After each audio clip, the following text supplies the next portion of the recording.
So ನಮಗೆ 5 ರೀತಿ ಭಯಗಳಿದೆ. Fear of losing name and fame, fear of losing wealth, ಸಂಪತ್ತು ಕಳೆದುಕೊಳ್ಳೋ ಭಯ, fear of losing physical and mental health, fear of losing near and dear ones, ಮತ್ತೆ fifth one fear of death. ಈ 5 ಭಯ ನಮ್ಮನ್ನ ಹಿಡಿದು ಇಟ್ಟಿದೆ. ನಮ್ಮ ಇಡೀ ಜೀವನದ ಹೋರಾಟ ಏನಪ್ಪಾ ಅಂದ್ರೆ ಈ ಭಯದಿಂದ ಗೆಲ್ಲೋದು, ಭಯದಿಂದ ನಿರ್ಭಯತ್ವಕ್ಕೆ ಬರೋದು. ಅದಕ್ಕೆ ನಾವೇನ್ ಮಾಡ್ತೀವಿ, ದೇವ್ರ ಮೊರೆ ಯಾಕೆ ಹೋಗ್ತೀವಿ ಅಂದ್ರೆ ಅವ ಅಭಯ ಕೊಡ್ತಾನೆ ಅಂತ. ಅವ ಅಭಯ ಕೊಡ್ತಾನೆ ಅಂತ. ನಮ್ದು ಏನಾಗ್ಬಿಟ್ಟಿದೆ, ದೇವ್ರನ್ನೂ ಕರೆಕ್ಟಾಗಿ ಹಿಡ್ಕೊಂಡಿಲ್ಲ, ಸಂಸಾರನೂ ಕರೆಕ್ಟಾಗಿ ಹಿಡ್ಕೊಂಡಿಲ್ಲ. ಈಗ when I say fear of losing name and fame ಅಂದ್ರೆ ಏನರ್ಥ, ಡಿಸ್ಕಸ್ ಮಾಡೋಣ. ನಿಮ್ಗೆ ಏನ್ ಅರ್ಥ ಆಯ್ತು? Fear of losing name and fame ಅಂದ್ರೆ ಏನು? ಕಾಮನ್ ಮ್ಯಾನ್ ಅಂಡರ್ಸ್ಟ್ಯಾಂಡಿಂಗ್ ಅಲ್ಲಿ ಏನೇನಿದೆ? ನಮ್ಗೆ ಇಂಪಾರ್ಟೆನ್ಸ್ ಕೊಡಲ್ಲ, ನಮಗೆ ಇಂಪಾರ್ಟೆನ್ಸ್ ನಮ್ಮನ್ ಕೊಡೋದು. ಗುರ್ತಿಸಲ್ಲ, ಹಾ, ನಮ್ಮನ್ ಗುರ್ತಿಸಲ್ಲ. ಅವಮಾನದ ಭಯ. ಅವಮಾನದ ಭಯ. Yes, correct. ಮತ್ತೆ ಮತ್ತೆ ತುಂಬಾ ಇಂಪಾರ್ಟೆಂಟ್. ಇವತ್ತಿನ ಸಂಸಾರ ಎಲ್ಲರೂ ಮಾಡಕ್ ಹೊರಟಿರೋದೇ ಆ ಭಯದಲ್ಲಿ. ಇನ್ನೊಬ್ರು ಏನ್ ಅನ್ಕೊಂಡ್ಬಿಡ್ತಾರೋ ಯಾರಾದ್ರೂ ಏನು. ಏನಾದ್ರೂ ಹೇಳ್ತಾರೆ, ಹೊಗಳು ಯಾರೇನ್ ಬೇರೆಯವ್ರು ಅನ್ಕೊಂಡ್ಬಿಡ್ತಾರೆ. ಏನಾದ್ರೂ ಅನ್ಕೊಂತಾರೆ, ಇ- ಬೇರೆಯವ್ರಾದ್ರೂ ಏನಾದ್ರೂ ಹೇಳ್ತಾರೆ. ಇದು ದೊಡ್ಡ ಭಯ ನಮ್ ಜೀವನದಲ್ಲಿ. ಅದಕ್ಕೆ ಮದ್ವೆ ಆಗದಿರೋ ಮಗನ ಮದ್ವೆ ಮಾಡಿಸಿ ಸಾಯಿಸೋದು, ಮದ್ವೆ ರೆಡಿ ಹ್ಮ್ ಇಲ್ದಿರೋ ಮಗಳನ್ನ ಮದ್ವೆ ಮಾಡಿಸಿ ಸಾಯಿಸೋದು, ಮಕ್ಳು ಮಾಡ್ಕೊಳಕ್ ರೆಡಿ ಇಲ್ದಿರೋ ಮಕ್ಳನ್ನ ಮಕ್ಳು ಮಾಡಿಸ್ಬಿಟ್ಟು ಸಿಕ್ಕಾಕ್ಸೋದು. ಇನ್ನೊಬ್ರು ಏನ್ ಅನ್ಕೊಂಡ್ಬಿಡ್ತಾರೋ ಅಂತ, 4 ಜನ ಏನ್ ಅನ್ಕೋತಾರೆ ಅಂತ. ಗುರುಗಳೇ, ಕರೆಕ್ಟ್.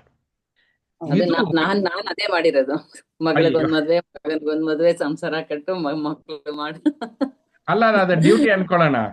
ಅದು ಡ್ಯೂಟಿ. ಈಗ ನಾಳೆ ಮಹಾತ್ಮನಿಷ್ಠ ಅವರು ಮಗಳ ಮದುವೆ ಮಾಡಬೇಕು, ಆದ್ರೆ ಮಗಳು ಹೇಳ್ತಾಳೆ ನಾನಿಲ್ಲ, ನಾನು ಫ್ರೀ ಆಗಿರ್ತೀನಿ ಅಂದ್ರೆ ಅವ್ರಿಗೆ ಬೇರೆ ದಾರಿ ಇಲ್ಲ. ಅವ್ರಿಗೆ ಅಧ್ಯಾತ್ಮ ಜ್ಞಾನ ಇರೋದ್ರಿಂದ ಅವಳ ಸ್ವಾತಂತ್ರ್ಯ ಮುಖ್ಯ. ಹ, ಮದುವೆ ಮಾಡ್ಕೊಳಂಗಿ ಅಲ್ಲ, ಮದುವೆ ಆಗ್ಬೇಕು. ಅದು ಅದು ನಮ್ಮ ಡ್ಯೂಟಿ, ತಂದೆ ತಾಯಿಯಾದ ನಮ್ಮ ಡ್ಯೂಟಿ ಮದುವೆ. ಆದ್ರೆ ಮಕ್ಕಳು ಯಾವ ಪರಿಸ್ಥಿತಿಯಲ್ಲಿದ್ದಾರೆ, ಯಾವ ಇದರಲ್ಲಿದ್ದಾರೆ, ಅವ್ರು ಎಷ್ಟರ ಮಟ್ಟಿಗೆ ರೆಡಿ, ಅವ್ರನ್ನ ಮದುವೆಗೆ ರೆಡಿ ಮಾಡಿಸಿ ಮದುವೆ ಮಾಡೋದ್ರಲ್ಲಿ ಅರ್ಥ ಇದೆ. ತಳ್ಳು ಬಿಟ್ಟು ಮದುವೆ ಮಾಡಿದ್ರೆ ಸಿಕ್ಕಾಕೊಂಡ್ಬಿಡ್ತೀವಿ. ಸಿಕ್ಕಾಕೊಂಡ್ಬಿಡ್ತೀವಿ. ಯಾವುದೋ ಹಿಂದೆ ಮೀನಾಮೇಷ ನೋಡದೆ, ಹಿಂದೆ ಮುಂದೆ ನೋಡದೆ ಮದುವೆ ಮಾಡ್ಬಿಟ್ರೆ ಅನ್ವಿತ ಆಗ್ಬಿಡ್ತಾರಷ್ಟೆ. ಹಾಗೆ. ಆಮೇಲೆ ಅರೆ ರೇ ಇವಾಗ ಅನುಭವಕ್ಕೆ ಬಂತು ಅನ್ನೋಷ್ಟಿಗೆ ಈಗ ಮದುವೆನೂ ಬೇಡ, ಯಾರು ಬೇಡ ಅಂತ ಅನ್ನೋ ಲೆಕ್ಕಕ್ಕೆ ಬಂದ್ಬಿಡತ್ತೆ.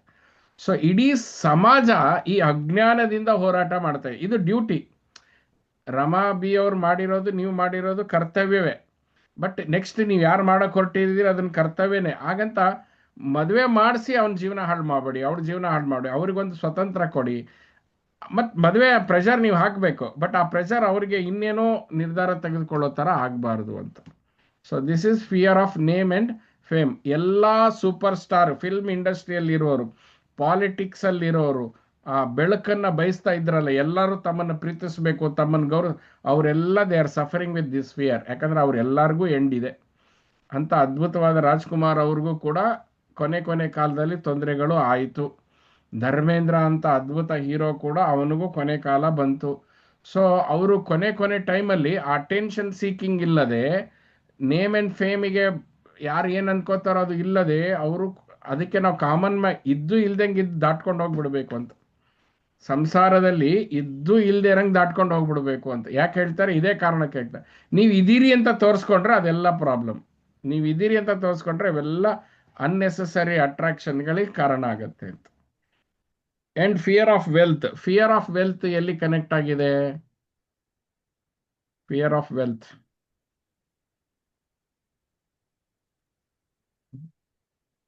ಈ ರೇಮಂಡ್ಸ್ ಅಂತ ಒಂದು ಕಂಪನಿ ಬಂದಿತ್ತು ಗೊತ್ತಾ? ರೇಮಂಡ್ಸ್ ನಮ್ಮ ಕಾಲದಲ್ಲಿ ಪಾಪ್ಯುಲರ್ ಆಗಿತ್ತು. ಇವರು 2000 ಕಾಲದಲ್ಲಿ, 90s ಅಲ್ಲಿ ರೇಮಂಡ್ಸ್ ಅಂದ್ರೆ, ರೇಮಂಡ್ಸ್ ಹಾಕೊಳ್ಬೇಕು ಅಂದ್ರೆ ಏನು ಅದ್ಭುತ ಅಂತ.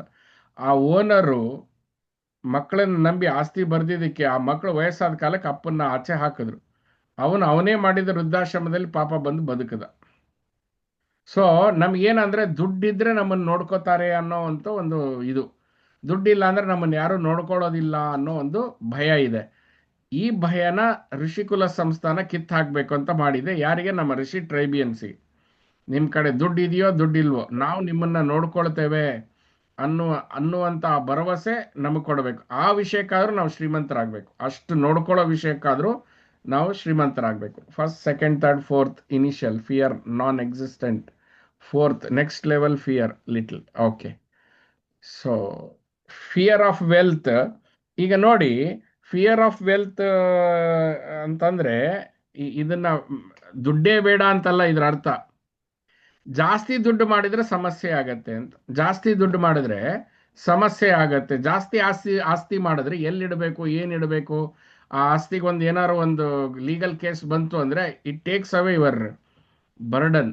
ನಿಮ್ಗೆ ಆಸ್ತಿ ಇರೋದೇ ಸಮಸ್ಯೆ. ನಾನು ಬಹಳಷ್ಟು ಜನ ನೋಡಿದ್ದೀನಿ, ಅವ್ರಿಗೆ ಆಸ್ತಿ ಇರೋದೇ ಸಮಸ್ಯೆ. ಡಿಸ್ಪೋಸ್ ಮಾಡಿ, ಏನೋ ಒಂದು ಕಾರಣಕ್ಕೆ ಡಿಸ್ಪೋಸ್ ಮಾಡಿ ಅಂತ, ಹೆಂಗೋ ಒಂದು ಕಳಿಸ್ ಹಾಕಿ ಅಂತ.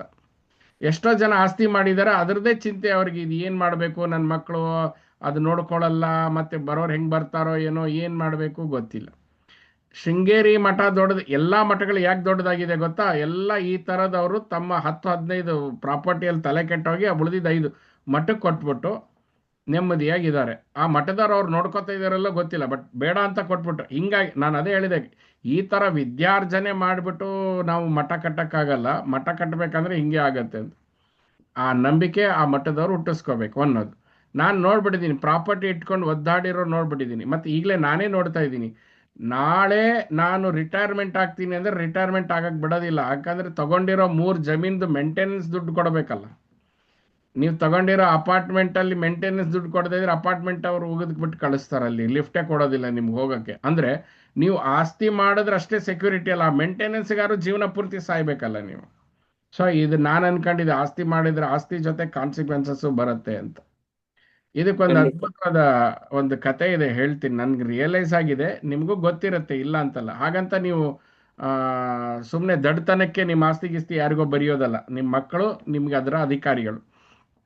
ಆಮೇಲೆ ಒಬ್ಬ ಏನು ಮಾಡ್ತಾನೆ, ಒಬ್ಬ ಶ್ರೀಮಂತ ಆ ಭಿಕ್ಷೆ ಬೇಡ್ತಾ ಇರ್ತಾರಲ್ಲ, ದೇವಸ್ಥಾನದ ಮುಂದೆ ಭಿಕ್ಷೆ ಬೇಡ್ತಾ ಕೂತ್ಕೊಂಡಿರ್ತಾರೆ. ಅದರಲ್ಲಿ ಒಬ್ಬ ಭಿಕ್ಷುಕ ತುಂಬಾ ಬಡವ. ಅವನಿಗೆ ಹೋಗ್ಬಿಟ್ಟು 2 ಲಕ್ಷ ರೂಪಾಯಿ ಹಾಕ್ತಾರೆ. ತಗೋ 2 ಲಕ್ಷ ರೂಪಾಯಿ, ಏನಾರ ಮಾಡ್ಕೊ, ನಿನ್ನ ಜೀವನ ಉದ್ಧಾರ ಮಾಡ್ಕೊ ಅಂತ. ಸೊ ಅಲ್ಲಿವರೆಗೂ ಆ ಬಡವ ಏನು ಮಾಡ್ತಿದ್ದ, ಭಿಕ್ಷೆ ಬೇಡ್ತಾ ಇದ್ದ, ದೇವಸ್ಥಾನದ ಪ್ರಸಾದ ತಿಂತಿದ್ದ. ಬರೋ ಭಿಕ್ಷೆಯಲ್ಲಿ ಏನು ಬೇಕೋ ಅವನು ಸರಾಯಿ ಕುಡಿತಾ ಇದ್ನೋ, ಅಥವಾ ಅವನು ಮಟನ್ ಬಿರಿಯಾನಿ ತಿಂತಾ ಇದ್ನೋ, ಅಥವಾ ಸೋಡಾ ಕುಡ್ಕೊಂಡಿದ್ನೋ, ಅವನ ಜೀವನ ಚೆನ್ನಾಗಿತ್ತು. ಯಾವಾಗ 2 ಲಕ್ಷ ಬಿತ್ತು, ಅವನಿಗೆ ಖುಷಿ ಆಗೋಯ್ತು. ಪ್ರಾಬ್ಲಮ್ ಸಾಲ್ವ್, ಇನ್ನೇ ಭಿಕ್ಷೆ ಬೇಡೋಂಗೇ ಇಲ್ಲ ಅಂತ. ದಿನ ರಾತ್ರಿ ಎಣಿಸಿದ್ರಾಗೆಲ್ಲನೂ 2 ಲಕ್ಷನೇ. ಏನೋ 3ನೇ ಸರಿ ಎಣಿಸಿದಾಗ ಒಂದು 100 ರೂಪಾಯಿ ಜಾಸ್ತಿ ಬಂದ್ರಿ ಅಂತ ಅದು ಒಂದು ಬೇರೆ ಕುತೂಹಲ ಅವನಿಗೆ. ಸೊ ರಾತ್ರಿ ಪೂರ್ತಿ ನಿದ್ದೆ ಹೋಯ್ತು. Next day ಭಿಕ್ಷೆಗೆ ಹೋಗೋಕ್ಕಾಗಲಿಲ್ಲ. ಯಾಕಾಗಲಿಲ್ಲ ಅಂದರೆ ಅದು 2 ಲಕ್ಷ ಎಲ್ಲಿ ಇಟ್ಕೊಳ್ಳೋದು, ಮನೇಲಿ ಇಟ್ಟೋದ್ರೆ ಯಾರು ಕದ್ಕೊಂಡ್ಬಿಡ್ತಾರೆ, ಇಲ್ಲ ಇಲಿ ಕಡ್ದು ಬಿಡುತ್ತೆ, ಇಲ್ಲ ನಾಯಿ ಎತ್ಕೊಂಡೋಗ್ಬಿಡುತ್ತೆ ಅಂತ. ಭಿಕ್ಷೆ ಎತ್ಕೊಳ್ಳೋಕ್ಕೆ ಅಲ್ಲಿ 2 ಲಕ್ಷ ತೊಗೊಂಡೋದ್ರೆ ಅವ್ನು ಭಿಕ್ಷೆ ಕಡೆ ಕಾನ್ಸಂಟ್ರೇಷನೇ ಇಲ್ಲ. ಅವ್ನು 2 ಲಕ್ಷದ ಕಡೆನೇ ಕಾನ್ಸಂಟ್ರೇಷನ್. ಯಾರು ತಗೊಂಡೋಗ್ಬಿಟ್ರೆ, ಯಾರೇ ಎತ್ಕೊಂಡೋಗ್ಬಿಟ್ರೆ, ಯಾರೇ ಕದ್ಕೊಂಡೋಗ್ಬಿಟ್ರೆ ಅಂತ.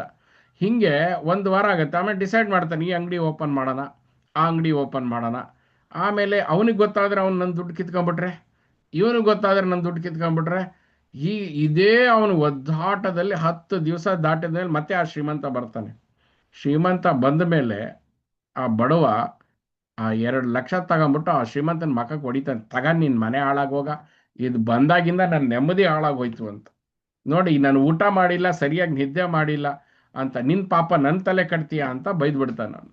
ಅವನು ಯಾಕಪ್ಪ ಏನಾಯ್ತು ಅಂತ, ನನ್ನ ಮೊದಲಿದ್ದಾಗ ನೆಮ್ಮದಿ ಆಗಿದ್ದೆ, ಇದು ಜಾಸ್ತಿ ಬಂದ ಮೇಲಿಂದ ಟೆನ್ಷನ್ ಆಗೋಯ್ತು ಅಂತ. ನಿಜವಾಗೂ ನಾಳೆ ಯಾರಾದ್ರೂ ನಮ್ಗೆ 1 ಲಕ್ಷ 1 ಕೋಟಿ ಕೊಡ್ತಾರಂದ್ರೆ ಏನು ಮಾಡ್ಬೇಕು ಅನ್ನೋದೇ ಒಂದು ದೊಡ್ಡ ಟೆನ್ಷನ್ ಅದು. ಅದನ್ನ ಬ್ಯಾಂಕಿಗೆ ಹೆಂಗೆ ತೋರಿಸೋದು, ಕಾನೂನಿಗೆ ಹೆಂಗೆ ತೋರಿಸೋದು, ಟ್ಯಾಕ್ಸ್ ಆಫೀಸರ್ಗೆ ಹೆಂಗೆ ತೋರಿಸೋದು. ಆಗ್ಲೇ ಅನ್ವಿತ್ ಅವ್ರಿಗೆ ಟೆನ್ಷನ್ ಶುರು ಆಗ್ಬಿಟ್ಟಿದೀವಿ. ಆಸ್ತಿ ಮಾರ್ತಾ ಇದ್ದಾರೆ, ಹೆಂಗಪ್ಪ ಮಾಡೋದು, ಇನ್ನೊಂದು ಆಸ್ತಿ ತಗೋಬೇಕಷ್ಟೇ, ಬೇರೆ ದಾರಿ ಇಲ್ಲ. ಬಟ್ ಎಕ್ಸೆಸ್ ದುಡ್ಡು ಏನು ಮಾಡಬೇಕು, ಮೊದಲು ಆ ಆಸ್ತಿ ಇಲ್ಲ ಅನ್ನೋದೇ ಒಂದು ಸಮಸ್ಯೆ. ಈಗ ಮಾರಿದ್ಮೇಲೆ ಬರೋ ದುಡ್ಡನ್ನು ಏನು ಮಾಡಬೇಕು ಅನ್ನೋದು ಒಂದು ಸಮಸ್ಯೆ. ಸೊ ಅದಕ್ಕೊಬ್ಬ ಚಾರ್ಟೆಡ್ ಅಕೌಂಟೆಂಟ್ ಇಡಬೇಕು, ಅವನು ಹೇಳಿದಂಗೆ ನಾವು ಕೇಳ್ಕೊಂಡು ಬಿದ್ದಿರಬೇಕು. ಸೊ ನಮಗೆ ಅನುಕೂಲಕ್ಕೆ ರೋಟಿ ಕಪಡ ಮಕಾನ್, ನಮ್ಮ ಮರ್ಯಾದೆ ಉಳಿಸ್ಕೊಳ್ಳೋಕ್ಕೆ ಬೇಕಾದಂಥ ಒಂದು ಬಟ್ಟೆ, ಊಟ, ಯಾರಿಗೂ ಕೈ ಒಡ್ಡದೇ ಇರೋಷ್ಟು ಊಟ, ಬಟ್ಟೆ, ಮತ್ತು ನಮ್ಮದೇ ಒಂದು ಸೂರು, ಒಂದು ಸೆಕ್ಯೂರಿಟಿಗೆ ಒಂದು FD, ಇನ್ಶೂರೆನ್ಸ್, ಇಷ್ಟಿದ್ರೆ ನಮ್ಮ ಜೀವನ ಮುಗಿದೇ ಹೋಯ್ತು. ಇಲ್ಲ ಅಂದರೆ ಅದು ಇರೋ ಎಕ್ಸಸ್ಸೇ ನಮಗೆ ಸಮಸ್ಯೆ ಆಗೋಕ್ಕೆ ಶುರು ಆಗುತ್ತೆ. ಇವಾಗಲ್ಲ, ನೀವೇನಾದರೂ ಮಹಾಸಮಾಧಿ ಮಾಡಿ ಆತ್ಮಜ್ಞಾನಕ್ಕೆ ಹೋಗ್ಬೇಕಂತಂದರೆ ಪ್ರತಿಯೊಂದು ಸಮಸ್ಯೆಗೆ ಕಾರಣ ಆಗೋಕ್ಕೆ ಶುರು ಆಗುತ್ತೆ. ಈಗ ಆ ಸಮಸ್ಯೆನ ಪರಿಹಾರ ಮಾಡದೆ, ಮಧು ಅವರು ಆ ಪ್ರಾಬ್ಲಮ್ನ ಸಾಲ್ವ್ ಮಾಡದೆ ಹೋದರೆ ನೀವು ಜೀವನ್ಮುಕ್ತ ಆದರೂ ಕೊನೆಗೆ ಹೆಂಡತಿ ಬೈತಾ ಇರ್ತಾರೆ, ಹೇಳ್ದೆ ಕೇಳ್ದೆ ಕೆಲಸ ಬಿಟ್ರಿ, ಒಂದು ಹೇಳ್ದೆ ಕೇಳ್ದೆ ಸನ್ಯಾಸ ತಗೊಂಡ್ರಂತ ಜೀವನ ಪೂರ್ತಿ ಅವರು. ಆಮೇಲೆ ನೀವು ಎಲ್ಲೇ ಹೋದ್ರು ಅಲ್ಲಿ ಕಾಗೆ ಆಗಿ ಬಂದು ನೋಡ್ಕೊಂಡು ಕೂತಿರ್ತಾರೆ ಅವ್ರು, ಏಯ್ ಅಂತ. ಇಲ್ಲ ಹಾವಾಗಿ ಬಂದು ಕೂತಿರ್ತಾರೆ ನಿಮ್ಮ ಆಶ್ರಮದಲ್ಲಿ. ಫಸ್ಟ್ ಅವ್ರಿಗೆ ಸಮಾಧಾನ ಮಾಡಿ ಅವ್ರ ಕರ್ತವ್ಯವನ್ನ ಫ್ರೀ ಮಾಡಿ ಅವ್ರು ಬಿಟ್ಟ ಮೇಲೇನೆ ಬರ್ಬೇಕು. ಫಸ್ಟ್ ಅಮ್ಮ ಪರ್ಮಿಷನ್ ಕೊಡ್ಬೇಕು, ಮದುವೆ ಆಗಿಲ್ಲ ಅಂದ್ರೆ. ಮದುವೆ ಆದ್ಮೇಲೆ ಹೆಂಡತಿ ಪರ್ಮಿಷನ್ ಕೊಡ್ಬೇಕು. ಸೊ ಹೆಂಡತಿ ಪರ್ಮಿಷನ್ ಕೊಡೋ ಥರ ನೀವು ಮಾಡ್ಲೇಬೇಕು, ಬೇರೆ ದಾರಿ ಇಲ್ಲ ಅಂತ. ಬಿಟ್ಟು ಹೋದ್ರೆ ಮತ್ತೆ ಯಾವಾಗ ಹೆಂಡತಿ ಹುಡ್ಕೊಂಬಂದ್ ಬಿಡ್ತಾಳೆ ಅನ್ನೋ ಟೆನ್ಷನ್ ಇರ್ತದೆ. ಈಗ ನನಗೂ ಅದೇ ಇದೆ, ನಿಮ್ದು ಒಂದೇ ಅಲ್ಲ ಕತೆ, ನನ್ನ ಕತೆನೂ ಹಂಗೆ ಇದೆ. ಮೊದಲೇ ಲಾಯರ್ ಬೇರೆ, ಸೊ ನಮ್ಗೆ ಆ ಟೆನ್ಷನ್ ಬೇರೆ ಇದೆ. ಸೊ ನಾವು ಹೆಂಗೆ ಕಣ್ಮರೆ ಆಗ್ಬೇಕಂದ್ರೆ ಕಣ್ಮರೆ ಆಗಬೇಕು. ನಾವು ಪಾಪ್ಯುಲರು ಹಂಗಿಲ್ಲ ಇವಾಗ ಹಾಗೆ. ಸೊ ಈ ಲೆಕ್ಕದಲ್ಲಿ wealth, fear of losing wealth, ಬಹಳಷ್ಟು ಜನರಿಗೆ ಆ ವಯಸ್ಸು ಇಟ್ಕೊಂಡು ದುಡ್ಡು ದುಡ್ಡು ದುಡ್ಡು ಕೊನೆವರೆಗೂ ಕೊಟ್ಟಿದ್ದು ತನಗೆ ಬಚ್ಚಿಟ್ಟಿದ್ದು ಪರರಿಗೆ, ಹೀಗೆ ಆಗತ್ತೆ. ಬಟ್ ಈ ವ್ಯಾಪಾರಿ ಮನೋಭಾವದಲ್ಲಿರೋರಿಗೆ ತುಂಬಾ ಬುದ್ಧಿ ಇರುತ್ತೆ, ಅವ್ರ ಪುಣ್ಯನ ಹೆಂಗೆ ಕನ್ವರ್ಟ್ ಮಾಡ್ಕೋಬೇಕು ಅನ್ನೋದು ಗೊತ್ತಿರುತ್ತೆ. ಸೊ ಅದನ್ನ ಅವ್ರು ಮಾಡ್ಕೊಳ್ತಾರೆ. ನಿನ್ನೆ ರಾಜರಾಜೇಶ್ವರಿ ದೇವಸ್ಥಾನ ಸ್ವಾಮಿಗಳು ಕರೆಸಿದ್ರು. ಅವ್ರು ಹೋದಾಗ ಅವರು ಹಿಂಗೆ ಒಬ್ರು ಶ್ರೇಷ್ಠಿಗಳು ಈ ರಾಜರಾಜೇಶ್ವರಿ ದೇವಸ್ಥಾನದ ವುಡ್ ಟಿಂಬರ್ ಕೊಟ್ಟಿರುವಂತ ಇವರು, ಅವರು ಆಶ್ರಮಕ್ಕೆ ದುಡ್ಡು ಕೊಟ್ರೆ ಪ್ರತಿ ಲೆಕ್ಕಾಚಾರ ಇಡೋರಂತೆ, ಪ್ರತಿ ಲೆಕ್ಕಾಚಾರ, ಅದನ್ನ ಕಡಿಮೆ ಮಾಡ್ತಾ ಇರಲಿಲ್ಲ ಅಂತ. ಸೊ ಆಮೇಲೆ ಅವಾಗ ತಿರ್ಚಿ ಸ್ವಾಮಿಗಳು ಏನೋ ಒಂದು ಸೇರಿಸಿ ಅವ್ರಿಗೆ ದುಡ್ಡು ಕೊಡ್ತಾ ಇದ್ರು, ಅವ್ರದೇ ವುಡ್ ಅಲ್ಲಿ ಇರೋದು. ಅಂತಹ ವ್ಯಾಪಾರಿ ಮನೋಧರ್ಮದಲ್ಲಿ ಇರೋರು ಏನಾಯ್ತು, ಅವ್ರಿಗೆ ಈ ಆಶ್ರಮ ಕೊಟ್ಟು ಕೊಟ್ಟು ಕೊಟ್ಟು ಕೊಟ್ಟು ಆದ್ಮೇಲೆ ಒಂದ್ ದಿವಸ ಲೆಕ್ಕ ಮಾಡಿ ನೋಡ್ತಾರೆ, ಆಶ್ರಮಕ್ಕೆ ಮಾರಿದ ತಿಂಗಳಲ್ಲಿ ಅವರಿಗೆ 3 ಗುಣ ಲಾಭ ಬಂದಿದೆ ಅಂತ. ಯಾವಾಗ 1 ಇಯರ್ ಅಕೌಂಟ್ಸ್ ತೆಗೆದು ನೋಡ್ತಾರೆ, ಓ ನಾನು ಆಶ್ರಮಕ್ಕೆ ಕೊಟ್ಟಿದ್ದಕ್ಕೆ ನನಗೆ ಇಷ್ಟು ಲಾಭ ಬಂತು, ಇಷ್ಟು ಲಾಭ ನನಗೆ ಜೀವನದಲ್ಲಿ ಯಾವತ್ತೂ ಬಂದಿಲ್ಲ ಅಂತೇಳಿ ಸ್ವಾಮಿಗಳಿಗೆ ಹೋಗಿ ಕನ್ಫೆಸ್ ಮಾಡಿಕೊಂಡು ಇನ್ಮೇಲೆ ಏನೇ ವಸ್ತುಗಳಿದ್ರು ನಮ್ಮ ಸೇವೆ ಅಂತೇಳಿ ಅವ್ರ ವಸ್ತುಗಳನ್ನು ಕೊಡ್ತಾರೆ. ಯಾಕೆಂದ್ರೆ ಭಗವಂತ ತನ್ನ ಕೆಲಸ ಮಾಡಿಸ್ಕೋಬೇಕಾದಾಗ ಸಾಲ ಮಾಡಿ ಅಂತ ಏನು ಮಾಡಿಸ್ಕೊಳ್ಳಲ್ಲ, ಅವ್ರಿಗೆ ಪ್ರಾಫಿಟ್ ಕೊಟ್ಟೆ ತಗೊಳ್ತಾನೆ ಅನ್ನುವಂಥದ್ದು. ಸೊ ಆಮೇಲೆ ಆ ಶ್ರೇಷ್ಠಿಗಳು ಟಿಂಬರ್ ಯಾರ್ಡ್ ಏನೋ ಇತ್ತಂತೆ ರಾಜರಾಜೇಶ್ವರಿ. ಮುಂದೆ ತುಂಬಾ ಚೆನ್ನಾಗಾಗಿ ಮಕ್ಕಳುಗಳನ್ನು 3 ಗಂಡು ಮಕ್ಕಳು ಹುಟ್ಟುತ್ತಾರೆ, ಅವ್ರಿಗೆ ಮದುವೆ ಮಾಡಿಸಿ ಮೊಮ್ಮಕ್ಕಳು ಮಾಡಿಸಿದ್ಮೇಲೆ ತಿರುಚಿ ಸ್ವಾಮಿಗಳ ಕಡೆಗೆ ಬಂದು ಅವ್ರು ಹೇಳ್ತಾರೆ, ಸ್ವಾಮಿ ಎಲ್ಲ ನಂದು ಮಕ್ಕಳನ್ನ ಮೊಮ್ಮಕ್ಕಳನ್ನ ಮದುವೆ ಮಾಡಿಸಿದ್ದೀನಿ, ಇನ್ನು ಮೊಮ್ಮಕ್ಕಳು ಆಗಿದ್ದಾರೆ, ಅವ್ರು ನೋಡ್ಕೊಳ್ಳೋದೇ ಇದೆ, ಮತ್ತೆ ಆಸ್ತಿ ಎಲ್ಲ ಹಂಚಿಬಿಟ್ಟಿದ್ದೀನಿ, ನನಗೆ ಅಂತ ಒಂದು ಮನೆ ಇಟ್ಕೊಂಡಿದ್ದೀನಿ ಸ್ವಂತಕ್ಕೆ, ಆ ಮನೆ ರಾಜರಾಜೇಶ್ವರಿ ದೇವಸ್ಥಾನ ತಮಗೆ ಅರ್ಪಿಸ್ತೀನಿ, ನೀವು ನಮಗೆ ಇವಾಗ ವಾನಪ್ರಸ್ಥಕ್ಕೆ ಜಾಗ ಮಾಡಿ ಕೊಡಬೇಕು ಅಂತ.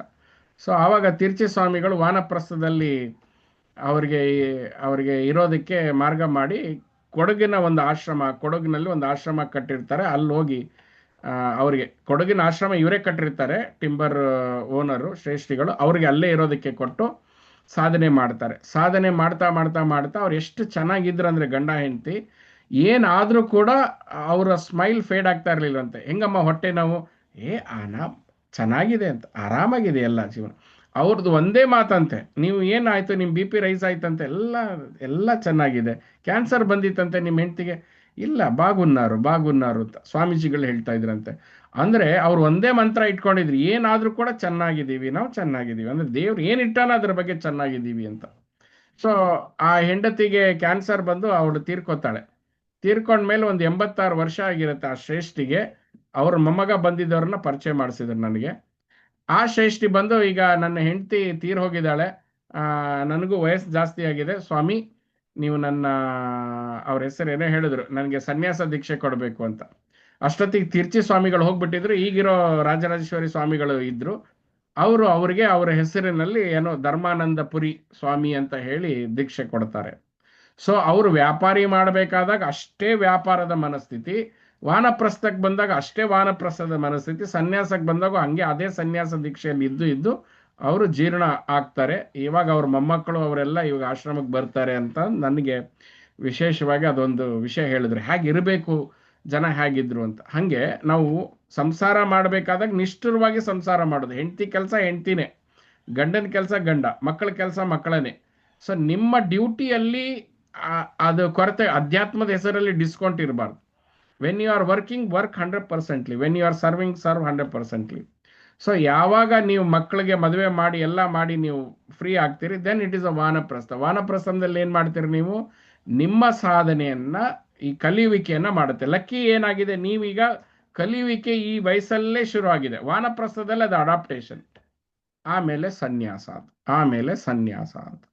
ಸೊ ಹೀಗೆ the fear of wealth. When we don't manage our wealth properly, then fear of wealth will come. ಯಾವಾಗ ನಮ್ಮ ವೆಲ್ತ್, ನಮ್ಮ ಸಂಪತ್ತನ್ನು ನಾವು ಸರಿಯಾಗಿ ಮ್ಯಾನೇಜ್ ಮಾಡ್ತೀವೋ, ಈಗ ಎಷ್ಟರ ಮಟ್ಟಿಗೆ ನಾನು ನೋಡ್ತೀನಿ ನಮ್ಮ ರಿಲೇಟಿವ್ಸಲ್ಲಿ ಅಗರ್ಭ ಶ್ರೀಮಂತ ಆಗ್ಬಿಟ್ಟಿದ್ದಾರೆ, ಬಟ್ ಅದು ತೋರಿಸ್ಕೊಡಕ್ಕೆ ಇಷ್ಟ ಇಲ್ಲ. ತೋರಿಸ್ಕೊಂಡ್ರೆ ಅಣ್ಣ ತಮ್ಮ ಅಕ್ಕ ತಂಗಿ ಎಲ್ಲ ಬಂದ್ಬಿಡ್ತಾರೆ ಅಂತ. ಸೊ ಅವ್ರಿಗೆ ಅದೇ ಅದೇ ಹರಿದೋಗಿರೋ ಬಟ್ಟೆ, ಅದೇ ಜೀವನ, ಅದೇ ಬಾಡಿಗೆ ಮನೆಯಲ್ಲೇ ಇರ್ತಾರೆ, ಬಟ್ ವೆಲ್ತ್ ಇದೆ. ಬಟ್ ಇನ್ನೊಬ್ರಿಗೆ ಕೊಡಬಾರ್ದು ಅನ್ನೋ ಭಯಕ್ಕೆ ಅವ್ರು ಅದಕ್ಕೆ ಹೇಳ್ತೀವಿ ನಮಗೆ ವ್ಯಾಪ್ತಿ ಪ್ರಾಪ್ತಿ ಅಂತ. ಸೊ ನಿಮ್ಮ ವ್ಯಾಪ್ತಿಯಲ್ಲಿದ್ದು ಕೂಡ ಅದು ನಿಮ್ಮ ಪ್ರಾಪ್ತಿಯಲ್ಲಿ ಇರೋದಿಲ್ಲ ಅಂತ. ಸೊ ಇದ್ದಾಗ ಹಂಚಿ ಅವ್ರು ಕಾಪಾಡ್ತಾರೋ ಬಿಡ್ತಾರೆ, ಅಂದ್ರೆ ಯೋಗ್ಯ, ಮತ್ತೆ ಪಾತ್ರ ಅಪಾತ್ರ ಬರುತ್ತೆ, ಅವ್ರ ಯೋಗ್ಯತೆ ಬರುತ್ತೆ, ಅದೆಲ್ಲ ಇರುತ್ತೆ. ಸೊ ನಿಮ್ಮ ಶ್ರೀಮಂತಿಕೆ ಅವ್ರಿಗೆ ಕುಟುಕದೇನೆ ಅವ್ರ ಕಷ್ಟಕ್ಕೆ ಸಹಾಯ ಮಾಡಿ ದಾಟ್ಕೊಂಡು ಹೋಗುವಂಥದ್ದು ಆಗುವಂಥದ್ದು. ಇದು fear of handling the fear of wealth. So wealth build ಮಾಡಬೇಕಾದಾಗ be careful how you build the wealth ಅಂತ. ಕಂಟೆಂಟೆಡ್ ಆಗಿ ಮುಂದೆ 20 ವರ್ಷಕ್ಕೆ ಬರುವಂತಹ ಕಾಸ್ಟನ್ನ ನೋಡಿಕೊಂಡು ಮಾಡುವಂಥದ್ದು ಅಂತ. ಅದಕ್ಕೆ ಮೊನ್ನೆ ನನಗೆ ಸ್ವಾಮಿ ಗುರುಪ್ರಿಯ ಅವರು ತುಂಬ ಚೆನ್ನಾಗಿ ಹೇಳಿದ್ರು. ನಾನಂದೆಪ್ಪ, ಮುಂದಿನ 20 ವರ್ಷಕ್ಕೆ ಸೇಮ್ ಕಾಸ್ಟ್ ಇರೋದಿಲ್ಲ ಅಂತ. ಇವತ್ತು ಒಂದು ಕಾಲ ಇತ್ತು, ಬಜಾರಿಗೆ ಹೋಗಿ ಬಂದರೆ 100 ರೂಪಾಯಿ ಖರ್ಚಾಯಿತು ಅಂತ ಹೇಳ್ತಾ ಇದ್ರು. ಇವತ್ತೊಂದು ಕಾಲ ಇದೆ, ಮೊನ್ನೆವರೆಗೂ ಒಂದು ಕಾಲ ಇತ್ತು, ಬಜಾರಿಗೆ ಹೋಗಿ ಬಂದ್ರೆ 500 ರೂಪಾಯಿ ಖರ್ಚಾಯಿತು ಅಂತ. ಇವತ್ತು ಕರೆಕ್ಟಾಗಿ ಹೋಗಿ ಬಂದ್ರೆ 5,000 ರೂಪಾಯಿ ಖರ್ಚಾಗತ್ತೆ ಒಂದು ದಿವಸಕ್ಕೆ ಅಂತ, ಅಷ್ಟು ಖರ್ಚಾಗತ್ತೆ. ಸೊ ಹೀಗಿರ್ಬೇಕಾದಾಗ ಮುಂದಿನ 20 ವರ್ಷ ಹೇಗೆ ಅಂತ ನೋಡಿದಾಗ ಅವ್ರು ನಂಗೆ ಹೇಳಿದ್ರು, gold and silver will grow as per time. So we have to deposit, invest in silver and gold. ನನ್ನ ಮಕ್ಕಳು 18 ವರ್ಷ ಆಗಿ ಮದುವೆ ಲೆಕ್ಕಕ್ಕೆ ಆ ಒಂದು ಗೋಲ್ಡ್ ಅಂಡ್ ಸಿಲ್ವರ್ ಅವ್ರನ್ನ ಮದುವೆ ಮಾಡಿಸುತ್ತೆ ಅಂತ ಅವ್ರು ನನಗೆ ಹೇಳಿದ್ರು. ಸೊ ಅವಾಗ ಅವರು planned his wealth so beautifully. ಅವಾಗ ನನಗೆ ಅವ್ರ ಬಗ್ಗೆ ಕಾನ್ಫಿಡೆನ್ಸ್ ಬಂತು. ಅವ್ರು ನನ್ನ ಕೇಳಕ್ಕೆ ಬಂದಿದ್ದೆ, ನನಗೆ I want to be with you all the time, ನನಗೆ ಈ ಸಂಸಾರ, ಈ ಜನ, ರಿಲೇಟಿವ್ಸು, ಆ ಹಿಂಸೆ ಬೇಡ ಗುರುಗಳೇ ಅಂತ. ಹಂಗೆ ಬಿಟ್ಟು ಬರೋಕ್ಕಾಗಲ್ಲಪ್ಪ. ನಿನ್ನ ಸಂಸಾರನ ಹೇಗೆ ಸೆಟ್ ಮಾಡಿದೆಯಾ, ಹೊಸ ಮನೆ ಕಟ್ತಾ ಇದೆಯಾ, ಆ ಲೋನ್ಗಳನ್ನ ಏನು ಮಾಡಿದೆಯಾ, ದೆನ್ ಈ ಎಕ್ಸ್ಪ್ಲೈನ್ಡ್ ಎವ್ರಿ ಫೈನಾನ್ಷಿಯಲ್ ಪ್ಲ್ಯಾನ್, ಮತ್ತು ಬ್ಯಾಕಪ್ಸ್ ಏನಿದೆ, ಮಕ್ಕಳಿಗೆ ಏನು ಮಾಡ್ತಾ ಇದ್ದಾನೆ ಅಂತ. ಸೊ ಅವಾಗ ನನಗೂ ಸಮಾಧಾನ ಆಯಿತು. You are doing wonderfully. ಸಮಯ ಪಕ್ವ ಆಗ್ತಾ ಇದ್ದಂಗೆನೆ ನಾವಂತರೂ ಇರ್ತೀವಿ, ಸಾಧನೆ ಪಕ್ವ ಆಗಲಿ, ಈ ಟೈಮಿಗೆ ಫ್ರೀ ಮಾಡ್ಕೊಂಡು ನೀವು ಬಂದು ನೀವು ಜೀವನ್ ಮುಕ್ತರಾಗಿ ಅಂತ. ಅವ್ರಿಗೆ ರಿಯಲ್ ಇನ್ಶೂರೆನ್ಸ್ ಈಸ್ ದಟ್, ನಾನು ಇಷ್ಟು ದಿವಸ ಕೆಲಸ ಮಾಡಿ ಇಷ್ಟು ಆಸ್ತಿ ಮಾಡಿದ್ದೀನಿ, ನನ್ನ ಮಕ್ಕಳು ಬೆಳೆಯೋದಕ್ಕೆ ಇಷ್ಟ ಆಗುತ್ತೆ, ಅವರು ಬುದ್ಧಿ ಬರೋದಕ್ಕೆ ಇಷ್ಟು ವಯಸ್ಸು, ಆವಾಗ ನಾನು ಪ್ರತಿಯೊಂದನ್ನು ಹೇಳಿ ಮಾಡಿಸೋ ಅವಶ್ಯಕತೆ ಇಲ್ಲ. Then I will take a retirement, I will be with ಗುರುಗಳು ಫಾರ್ ಮೋಕ್ಷ ಸಾಧನ ಅಂತ. So this is how now his mind is very clear. Now is on ಕರ್ಮ.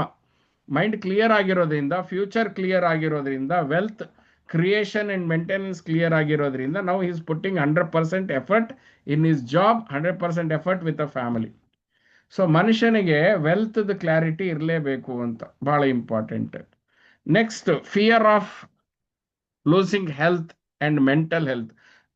ನಾವು ಹೇಳ್ತೀವಿ ಫಿಸಿಕಲ್ ಹೆಲ್ತ್ದ ಭಯ ಇದ್ರೆ ನಾವು ಅದನ್ನ ಸಾತ್ವಿಕ ಭೋಜನಕ್ಕೆ ಏರಿಸಲೇಬೇಕು. ಇಲ್ಲ ಅಂದ್ರೆ ನಿಮ್ಗೆ ಆಗೋ ಎಸಿಡಿಟಿನ ಎಂಜಾಯ್ ಮಾಡಬೇಕು.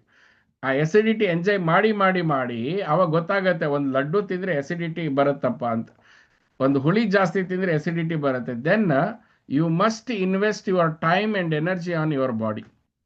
ಅದರ ಮೇಲೆ, ನಿಮ್ಮ ಹೆಲ್ತ್ ಮೇಲೆ ನೀವು ವರ್ಕ್ ಮಾಡಲೇಬೇಕು. ಈಗ ನನಗೂ ಕೂಡ ಮೊನ್ನೆ ಟೈಮ್ ಇತ್ತು ಅಂತ ಹೇಳಿ 45 ವರ್ಷ ದಾಟ್ತಾ ಇದ್ದೀನಿ, ನನಗೆ ಈ ಶರೀರ ಇನ್ನೂ ಸೇವೆ ಮಾಡಲಿಕ್ಕಿದೆ, ನನ್ನ ಹೆಂಡತಿನೂ ಕೂಡ ಫೋರ್ಸ್ ಮಾಡಿದ್ಲು ಅಂತ ಎಲ್ಲ ಟೆಸ್ಟ್ಗಳು ಮಾಡಿಸಿದ್ವಿ. ಅದು ಪ್ರಾಬ್ಲಮ್ ಏನಂದರೆ ಟೆಸ್ಟ್ ಎಲ್ಲ ನಾರ್ಮಲ್ ಆಗಿದೆ, ಕೆಲವೊಂದೆಲ್ಲ ಪ್ರಾಬ್ಲಮ್ ಇದೆ, ಎನರ್ಜಿ ವೈಸ್ ಹೀಲ್ ಆಗುತ್ತೆ ಅಂತ. But that is a guidance for me how to I have to work with my body ಅಂತ. ಸೊ ಇವಾಗ ಹಾಗೆ ನಿಮ್ಮ ಏಜ್ ವೈಸ್ ನಿಮ್ಮ ಹೆಲ್ತು, ಡಯೆಟ್, ಸಾತ್ವಿಕವಾದ ಆಹಾರ, ಅದು ನೀವು ನಿಮ್ಮ ವಾತ ಪಿತ್ತ ಕಫ, ಮತ್ತು ಕೆಲ ಸ್ವಾಭಿಮಾನದಿಂದ ಮೆಡಿಸನ್ ಬಿಡೋದಲ್ಲ. ಮೆಡಿಸನ್ ತಗೊಳ್ತಾ ಇದ್ರೆ ತಗೊಳ್ಳೇಬೇಕು. ಅದು ಒಳ್ಳೆ ಡಾಕ್ಟರ್ ಒಳ್ಳೆ ಮೆಡಿಸನ್ ಸಿಕ್ಕರೆ ನಿಮ್ಮ ಪುಣ್ಯ. ಕೆಲ ಮೆಡಿಸನ್ಗಳು ಸೈಡ್ ಎಫೆಕ್ಟ್ಸ್ ಆಗುತ್ತೆ, ಅದನ್ನು ನೀವು ಪ್ರೇ ಮಾಡಿಕೊಂಡ್ರೆ ಮ್ಯಾನಿಫೆಸ್ಟ್ ಆಗುತ್ತೆ. Right doctor, right medicine in your life, ಮತ್ತು ಕರೆಕ್ಟಾಗಿ ಗೈಡ್ ಮಾಡೋರು ನಿಮಗೆ ಸಿಗ್ತಾರೆ. So work on your health. ನಮ್ಗೆ ಯಾರೂ ನಮ್ಮ ಯಂಗ್ ಏಜಲ್ಲಿ ಹೇಳಿದ್ರು ಬಹುಶಃ ನನ್ನ ತಲೆಗೆ ಅದು ಹೋಗಲಿಲ್ಲ ಅನಿಸುತ್ತೆ. ಅವರು ಏಲಿಂಗ್ ಆಗಿದ್ರು, ನಾವು ಹೆಂಗಾಗಿದ್ವಿ, ಜೀವೋತ್ಥಾನ ಇತ್ತು, ಹೀಗಾಗಿ ನಾವು ಇಗ್ನೋರ್ ಮಾಡಿದ್ವಿ ಅನಿಸುತ್ತೆ. ಬಟ್ ಒಂದು ಹಂತಕ್ಕೆ ಬಂದಾಗ, ಈಗ ನಮ್ಮ ಅನ್ವಿತಾ ಇದ್ದಾರೆ, ನಮ್ಮ ಚಿತ್ಕಲಾ ಇದ್ದಾರೆ, ಅಖಿಲ್ ಇದ್ದಾರೆ, ಇವನಿದ್ದಾನೆ ಹುಡುಗ, ಈಗ you are in a peak of youth. You enjoy the life around you. ಚೆನ್ನಾಗಿ ತಿನ್ನಿ, ಚೆನ್ನಾಗಿ ಅರಗಿಸ್ಕೊಳ್ಳಿ, ದೇಹವನ್ನು ಈಗಿಂದನೇ ರಿಪೇರಿ ಮಾಡ್ತಾ ಬನ್ನಿ. ನಮಗೆ ಯಾರೂ ಆ ವಯಸ್ಸಲ್ಲಿ ಹೇಳಲಿಲ್ಲ. ಮತ್ತೆ ನಮ್ಮ ಅಪ್ಪನಿಗೆ 55 ಆದ್ಮೇಲೆ ಡಯಾಬಿಟೀಸ್ ಬಂದಿತ್ತು. 58 ರಿಟೈರ್ಮೆಂಟ್ 1 ಇಯರ್ ಬ್ಯಾಕ್. ಸೊ ನಾವು ಅನ್ಕೊಂಡೆ 58ಕ್ಕೆ ಡಯಾಬಿಟೀಸ್ ಬರುತ್ತೆ ಅಂತ. ನಾವು ಇಟ್ ಇಸ್ ಅ ನಾರ್ಮ್ಸ್. 35ಕ್ಕೆ ಬರ್ತಾ ಇದೆ, 45ಕ್ಕೆ ಬರ್ತಾ ಇದೆ. ಮತ್ತೆ ನೆಗಡಿ ರೋಗ ಅಲ್ಲ ಅಂತಾರೆ, ಡಯಾಬಿಟೀಸ್ ರೋಗ ಅಲ್ಲ ಅಂತಾರೆ ಬಂದಿದೆ. ಬೈ ಗ್ರೇಸ್ ಇನ್ನೊಂದು 10 ವರ್ಷಕ್ಕೆ ಟೆಕ್ನಾಲಜಿ ಬರುತ್ತೆ, ಸ್ಟೆಮ್ ಸೆಲ್ಸ್ ತನ್ನನ್ನು ತಾನು ಕ್ರಿಯೇಟ್ ಮಾಡ್ಕೊಳ್ಳುತ್ತೆ, ಅದೆಲ್ಲ ಆಗುತ್ತೆ. But be prepared, design your life. ಮತ್ತೆ ಯಾರು ವಯಸ್ಸಾಗುತ್ತೆ ಅಂತ ನಿಮ್ಗೆ ಗೊತ್ತು, ಗಂಡ ಬೇಗ ಸಾಯ್ತಾನೆ ಅಂತ ಗೊತ್ತು. ಯಾಕಂದ್ರೆ ನೀವು ಹಳೆ ಕಾಲದವರು 10 ವರ್ಷ ವಯಸ್ಸಾಗಿರೋನೇ ಮದುವೆ ಆಗಿದ್ರಿ ಅಂತ ನಿಮ್ಗೆ ಗೊತ್ತಿದೆ. ಸೊ ಮುಂಚೆ ಗಂಡ ಸಾಯ್ತಾನೆ, ಮಕ್ಕಳು ಮಗ ಆದ್ರೆ ಹೆಂಡತಿ ಕರ್ಕೊಂಡು ರೂಮ್ ಸೇರ್ತಾನೆ, ನೀವು ಒಂಟಿ ಆಗ್ತೀರಿ. Be prepare for that life. ನೀವು ಆವಾಗ ನೀವು ಆ ಒಂಟಿ ಪಿಶಾಚಿ ತರ ಆ ವಿಧವೆ ಪಟ್ಟ ಕಟ್ಕೊಂಡು ಮಗನ ಸುಖ ನೋಡಕ್ಕಾಗ್ದೆ, ಮಗಳ ಸುಖ ನೋಡಕ್ಕಾಗ್ದೆ, ಗಂಡ ಬಿಟ್ಟೋದ ಅಂತ ಶಪಿಸ್ಕೊಂಡು ಕೊರಗಿ ಪಿಶಾಚಿ ಜೀವನ ಮಾಡೋದಲ್ಲ. ಸಾಧ್ವಿಯ ಜೀವನ ಮಾಡುವಂಥದ್ದು, ಯೋಗಿಯ ಜೀವನ ಮಾಡುವಂಥದ್ದು, ಅದಕ್ಕೆ ಬೇಕಾದಂತಹ ವಿದ್ಯೆ, ಅದಕ್ಕೆ ಬೇಕಾದಂತಹ ಒಂದು ಜೀವನದ ನಿರ್ವಹಣೆ, ಅದನ್ನ ನೀವು ಈಗಲೇ ಮಾಡ್ತಾ ಬನ್ನಿ. ಯಾಕಂದ್ರೆ ನಮ್ಮ ತಾಯಿನ ನಾನು ನೋಡಿದಾಗ ತುಂಬಾ ಬೇಜಾರಾಯ್ತು. ನಾನು ಅದಕ್ಕೆ ಮದುವೆನೇ ಆಗ್ಲಿಲ್ಲ. ನನ್ನ ತಾಯಿ ಇರೋವರೆಗೂ ನಾನು ಮದುವೆ ಆಗೋದಿಲ್ಲ. ಯಾಕಂದ್ರೆ ನನ್ನ ತಾಯಿ ಒಂಟಿ ಆಗಿದ್ದಾಳೆ. ಅವರಿಗೆಲ್ಲ ವಯಸ್ಸಾಗಿ ಬುದ್ಧಿ ಬರೋಕ್ಕಿಂತ ಮುಂಚೆ ಮದುವೆ ಮಾಡಿದ್ರು. ಗಂಡ ಸತ್ ಮೇಲೇನೆ ಎಂಜಾಯ್ ಮಾಡಿದೆ. ಯಾಕಂದ್ರೆ ಗಂಡ ಕಂಟ್ರೋಲ್ ಮಾಡ್ತಾ ಇದ್ದ. ಗಂಡ ಸತ್ ಮೇಲೇನೆ ಒಂದು ಫ್ರೀನೆಸ್ ಬಂದಿತ್ತು. ಬಟ್ ಆ ಫ್ರೀನೆಸ್ ಎಂಜಾಯ್ ಮಾಡಬೇಕಾದಾಗ ಅನಾಥ ಪ್ರಜ್ಞೆ ಕಾಡ್ತಾ ಇತ್ತು. ಒಂದು ಮಗ ಆ ಹೆಂಡತಿ ಜೊತೆ, ಇನ್ನೊಂದು ಮಗ ಈ ಹೆಂಡತಿ ಜೊತೆ ಹೋದಾಗ ಆ ಅನಾಥ ಭಾವ ಬರಬಾರ್ದು ನನ್ನ ತಾಯಿಗೆ ಅನ್ಕೊಂಡು ನಾನು ಮದುವೆ ಆಗಿರ್ಲಿಲ್ಲ. ಸೊ ಅವಳು ದೇಹ ಬಿಟ್ಟ ಮೇಲೇನೆ ಸನ್ಯಾಸ ಹೋಗ್ಬೇಕು. ಆ ಸನ್ಯಾಸ ಟೈಮಲ್ಲಿ ಮದುವೆ ಆಯ್ತು. ಸೊ ಹಾಗೆ ನಿಮ್ಮನ್ನ ಅದಕ್ಕೆ ಅಂತ ನಿಮ್ಮ ಸ್ವಾರ್ಥಕ್ಕೆ ನಿಮ್ಮ ಮಗನ ಮದುವೆ ಮಾಡದೆ ಇಟ್ಕೊಳ್ಳೋದು ಮಾಡಬೇಡಿ. ನಿಮ್ಮ ಮಗಳನ್ನ ಮದುವೆ ಮಾಡದೆ ಇಟ್ಕೊಳಕ್ ಮಾಡಬೇಡಿ. ಸೊ ಈ ಎಲ್ಲಾ ಭಯಗಳು, ಈ ಭಯ ನನಗೂ ಇದೆ. ಆ ಭಯ ಹೋಗ್ಸೋಗೋಸ್ಕರ ಋಷಿಕುಲ ಸಮುದಾಯ ಮಾಡ್ಕೊಂಡಿದ್ದು. ನಾನು ಸಾಯ್ಬೇಕಾದಾಗ ನನ್ನ ಜೊತೆ 10 ಜನ ಇರ್ತಾರೆ ಅಂತ. ಅವ್ರು ಯಾರೋ ಸಾಯ್ಬೇಕಾದಾಗ, ಇಲ್ಲಿ ಯಾರೋ ನಮ್ಮ ಓಂಕಾರಾನಂದಮ್ಮ ಇದ್ದಾರೆ, ಅವ್ರು ಸಾಯ್ಬೇಕಾದಾಗ ನಾವೊಂದು 10 ಜನ ಅವ್ರ ಜೊತೆಗೆ ಇರ್ತೀವಿ. ವಿತ್ ಆಲ್ ದಟ್ ಆ ಒಂದು ಖುಷಿ ಇರುತ್ತೆ. ಸಾಯ್ಬೇಕಾದಾಗಲೂ ಕೂಡ ಮಿಸ್ಸಿಂಗ್ನೆಸ್ ಇರ್ತೀವಿ. ಇಂಥ ಅದ್ಭುತ ಮಹಾತ್ಮರನ್ನ, ಪ್ರೀತಿ ಉಳ್ಳವ್ರನ್ನ ಬಿಟ್ಟು ಹೋಗ್ತಾ ಇದ್ದೀನಲ್ಲ ಅನ್ನೋ ದುಃಖ ಇರುತ್ತೆ ನಮ್ಮ ಜೊತೆಗಿದ್ರೆ. ಸಂಸಾರ ಜೊತೆ ಇದ್ರೆ ಬೇಗ ಹೋದ್ರೆ ಸಾಕು ಅನ್ನೋ ತರ ಇರುತ್ತೆ.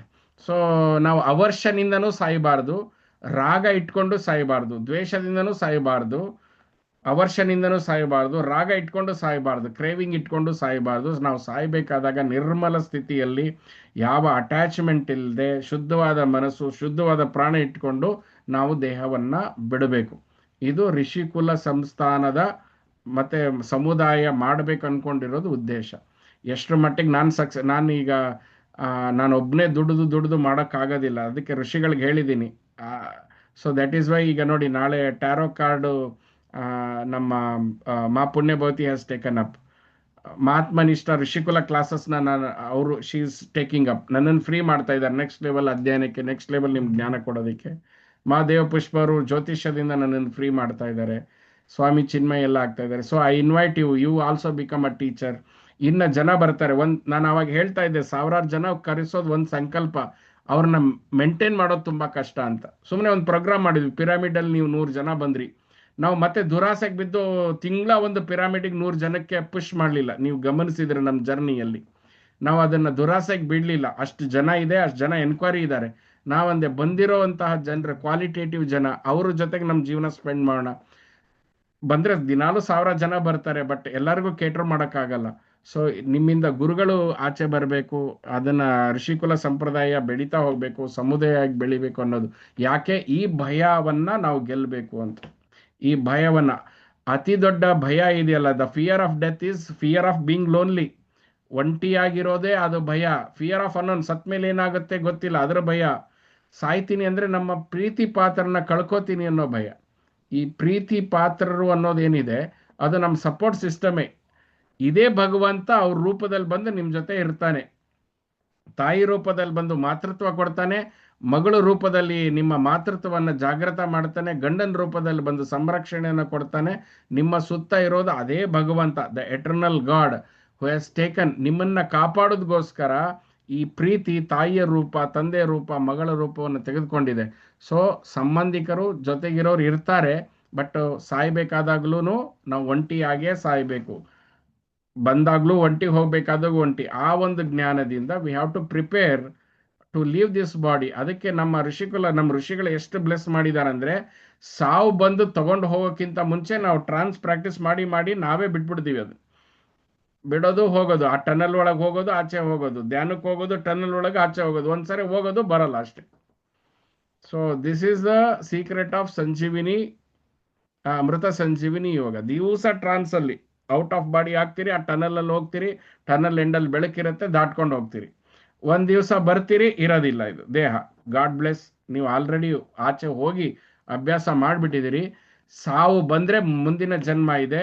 ನೀವೇ ಸಾವಾದ್ರೆ ಅಂದ್ರೆ ಆತ್ಮಹತ್ಯೆ ಅಲ್ಲ, ನೀವೇ ಸಾವನ್ನ ಎಂಬ್ರೆಸ್ ಮಾಡಿದ್ರೆ ನೀವು ಮುಕ್ತರಾಗ್ತೀರಿ. ಇದು ಋಷಿಗಳು ಕೊಟ್ಟಂತಹ ಜ್ಞಾನ. So in fear of death ಬಗ್ಗೆ ನಾವು ಅದಕ್ಕೆ ಅಂತ ಒಂದು ಉಪನಿಷತ್ ಇದೆ, ಪ್ರಶ್ನೋಪನಿಷತ್ತು, ಅದರ ಮೇಲೆ ಕೆಲಸ ಮಾಡೋಣ.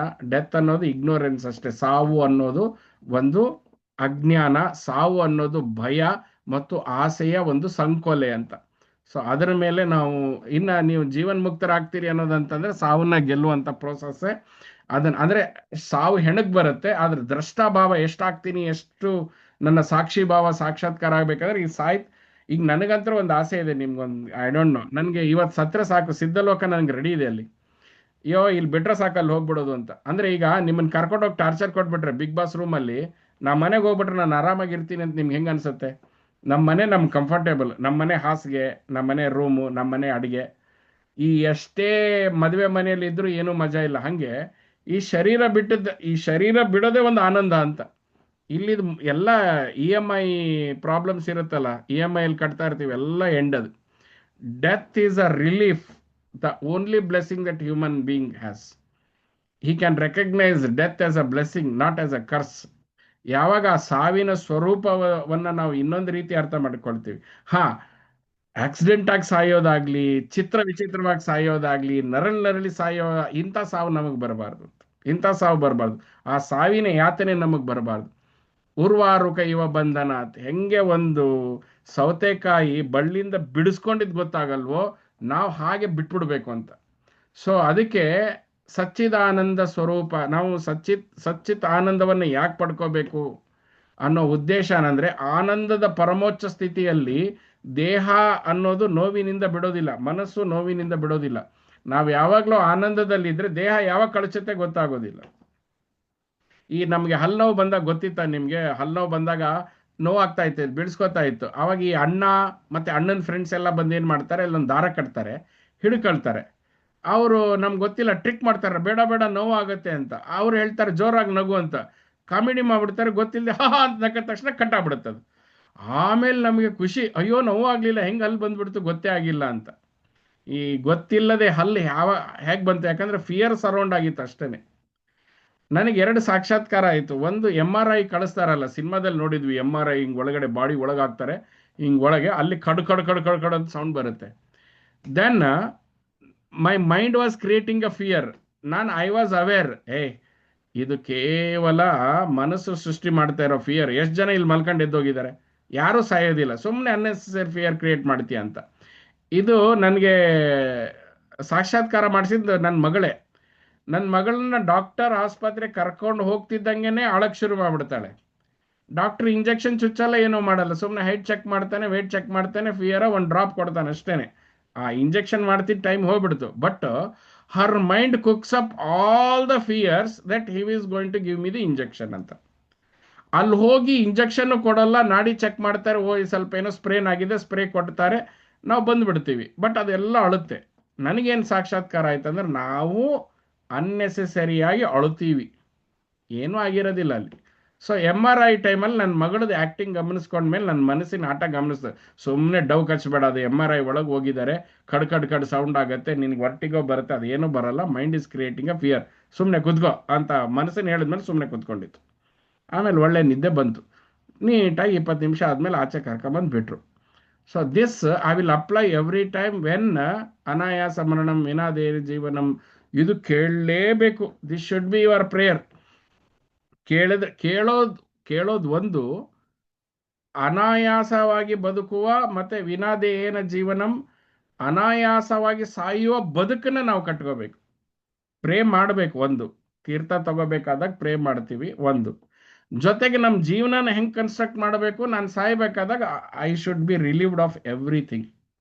ಆ ಥರ ಇರಬೇಕು. ಆ ಥರ ಏನಾದ್ರು ಅನ್ಹೀಲ್ಡ್ ಥಿಂಗ್ಸ್ ಇತ್ತು ಅಂದರೆ, ಅಧ್ಯಾತ್ಮ ಯಾಕೆ ವರ್ಕ್ಶಾಪ್ ಮಾಡ್ಕೋಬೇಕು ಅಂತಂದರೆ, ಆ ಚೈಲ್ಡ್ ಏನಿದೆ, the first fear, the original fear ಪಡೆದಂಥ ಆ ಮಗು ತನ್ನ ಊಂಬನ್ನು ಪ್ಯಾಲೇಸಿಂದ ಆಚೆ ಬಂದಮೇಲೆ ಗುಲಾಮನಾದ ಇಂಪ್ರೆಷನಲ್ಲಿ ಬಿದ್ದ ಮಗು, ಆಸೆಯನ್ನು ಬದುಕುವ ಆಸೆಯನ್ನು ಹುಟ್ಟುಕೊಂಡ ಆ ಅನ್ಹೀಲ್ಡ್ ಮಗು ನಮ್ಮಲ್ಲಿ ಏನಿದೆಯಲ್ಲ, ಅದನ್ನು ಹೀಲ್ ಮಾಡ್ತಾ ಬರೋದೇ ದೊಡ್ಡವರಾಗುವ ಲಕ್ಷಣ. You become adult only when you heal your inner child. If not, you are physically adult, only physically adult. So if you want to really become an adult as being a human, then you have to heal your inner child. And it is proved that all of you have never grown up. You are reliving your childhood days. ಸ್ವಾಮಿ ಪ್ರಜ್ಞಪಾದ ಅನ್ನೋ ದೊಡ್ಡ psychologist and ಸ್ವಾಮಿ, ಅವನು ತುಂಬಾ research ಮಾಡಿ ಹೇಳ್ತಾನೆ, every adult is a unhealed child ಅಂತ. So ನಾವು ನಮ್ಮ ಬಚ್ಪನ್ನಿಂದ ಆಚೆನೆ ಬಂದಿಲ್ಲ. ನಾವು ಓಂಕಾರಾನಂದಮ್ಮ ಬಚ್ಪನ್ ಕಾ ಸ್ಟೋರಿ, ಅನ್ವಿತಮ್ಮ ಬಚ್ಪನ್ ಕಾ ಸ್ಟೋರಿ, ಮಹಾತ್ಮನಿಷ್ಠಮ್ಮ ಬಚ್ಪನ್ ಕಾ ಸ್ಟೋರಿ. ಯಾರಾದ್ರೂ ಕತೆ ಶುರು ಮಾಡಿದ್ರೆ, ಆಟ ಶುರು ಮಾಡಿದ್ರೆ, ನಾನು ಚಿಕ್ಕವನಿದ್ದಾಗ ಏನಾಯ್ತು ಹೋದ ಗುರುಗಳೇ ಅಂತ ಅಲ್ಲಿಂದನೇ ಕತೆ ಶುರು. ಅದು ಪೇರೆಂಟಲ್ ಇನ್ಫ್ಲೂಯೆನ್ಸು, ಸರೌಂಡಿಂಗ್ ಇನ್ಫ್ಲೂಯೆನ್ಸು.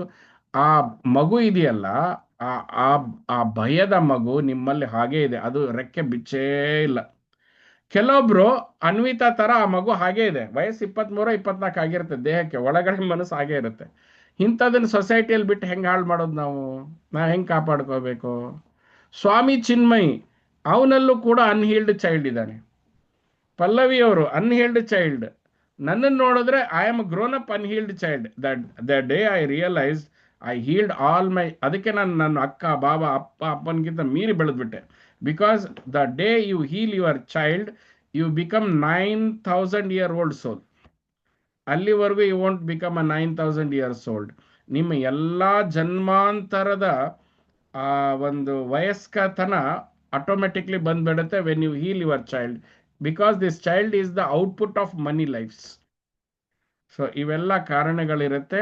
ಅಧ್ಯಾತ್ಮ ಸಾಧನೆ ಅಂದರೆ ಇನ್ನೊಬ್ಬರನ್ನ ಕರೆಕ್ಟ್ ಮಾಡೋದಲ್ಲ. ಅಧ್ಯಾತ್ಮ ಸಾಧನೆ ಅಂದರೆ self healing process. Heal past, heal your past. You are a qualified time travelers. ಇಲ್ಲ ಪಾಸ್ಟಲ್ಲಿ ಟೈಮ್ ಟ್ರಾವೆಲ್ ಮಾಡ್ತಾ ಇರ್ತೀರಿ, ಇಲ್ಲ ಫ್ಯೂಚರಲ್ಲಿ ಟೈಮ್ ಟ್ರಾವೆಲ್ ಮಾಡ್ತಾ ಇರ್ತೀರಿ. So stop travelling with a time. Time is a deception. So work on your self. Work. ರಾತ್ರಿ ಮಲಗಬೇಕಾದಾಗ, ನಾನು ದಿನ ಮಾಡ್ತೀನಿ, ನಿಮಗೂ ಹೇಳ್ತೀನಿ. ಈಗೋಗಿ ಇಷ್ಟ ಆಗೋದಿಲ್ಲ ಇದು, ಬಟ್ ನಾನು ಈಗೋಗೂ ನಂಗೆ ಇಷ್ಟ ಆಗ್ತಾ ಇರಲಿಲ್ಲ, ಬಟ್ ಒಂದು ದಿವಸ ಕುತ್ಕೊಂಡು ಮಾಡಿದೆ. It is such a beautiful.